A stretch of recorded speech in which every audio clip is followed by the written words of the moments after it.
नमस्कार मो श्रीमती स्नेहमयी आचार्य अध्यक्ष व्यास फाउंडेशन मुझे झीर घटना गणमाध्यम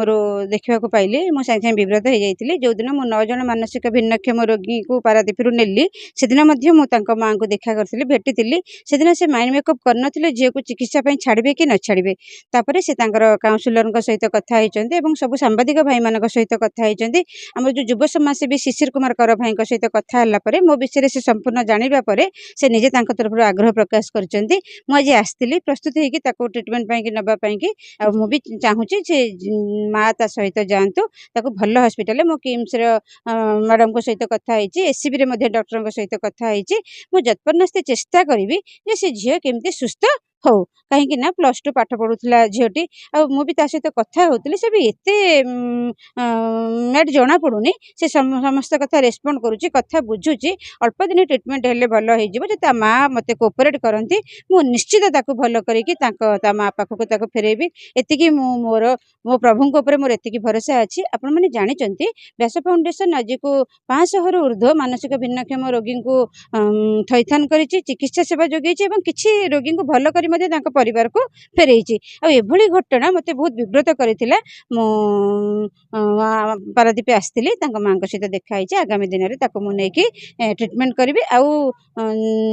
माँ जो दुरावस्था देखला मुझे जगतसिंहपुर डीएसएसओ सहित कथा होती डीएसएसओ देखिले माँ विधवा भत्ता हो जाए झीर मानसिक भिन्नक्षम भत्ता होनी बर्तमान प्रोसीडिंग अच्छी से म्युनिसिपालिटी कहीदे खूब कम दिन भितर से झीर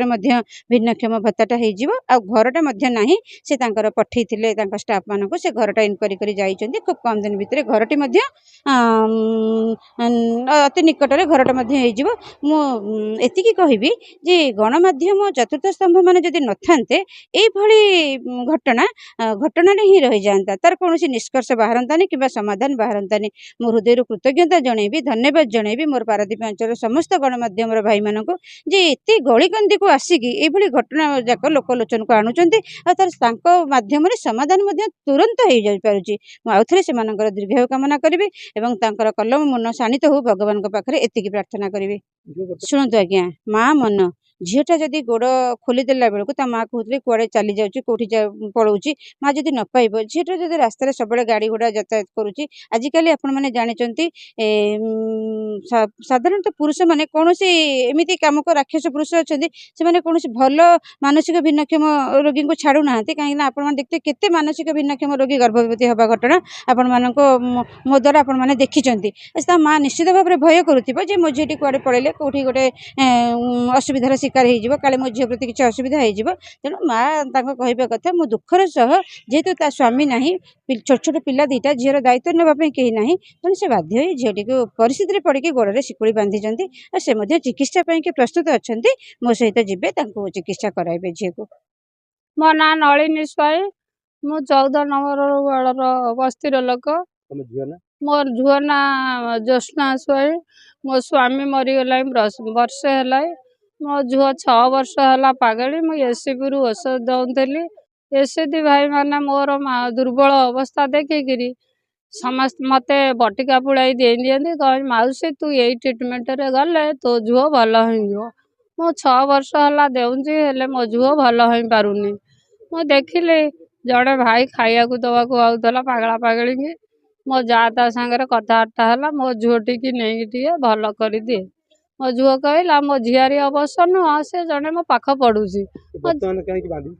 बांधिक रखी झुटी पलि जाऊँगी बाहर दुनिया जे सहर बजार मधुआ गंजड़िया 5 वर्षर छुआ को एमती कर मोर भय रोचे काले मो झुटी की खराब नजर पड़ज मु पागल लोक करी कौन मुझे जुगुरु बांधी दे झुटी पागल